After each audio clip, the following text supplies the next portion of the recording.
in a project that has lots of images, it's always good to have transparent backgrounds, especially when working with online stuff and websites. So what you're going to need to do is open your image up within Photoshop. Double click on the layer in the layers panel over there to the right, and then the layer mode will come open and you'll just click OK. That will unlock the layer. So the reason why we did that is if you see the little lock over here by your layer, that means the layer is locked. So we want to unlock that. So double click on it and then hit OK there. Rename the layer if you want to. And then once we've done that, I'm going to go up and grab our quick selection tool here, and then we're going to start clicking where our white background is, or whatever color your background is. I'm clicking and then hitting the delete or backspace key to delete that area. Now, and let me give you guys a little tip here. In order to deselect something that you've selected, you just hit Control or Command D, depending on if you're on a Windows or a Mac.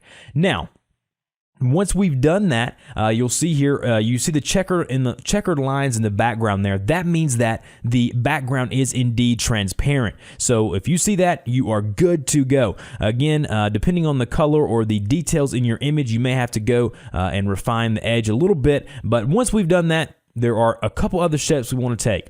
Now what we want to do is go up to File, and you want to go to Save As. Now once we've done this, you're going to see your Save As box come available to you. Depending on where you want to save it on your computer, choose that over on the left-hand or right-hand side, and then name your document or image. And then what we want to do is we want to save this as a .png file. This is the best when it comes to transparent images. Save it as a .png file. Once you're done with that, go ahead and hit the save button there. And then once we are done, it says, gives you some PNG options here. Just leave those default and then click OK.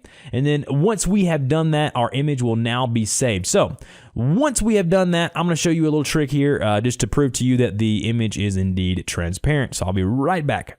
All right, guys, as you can see, I've went in and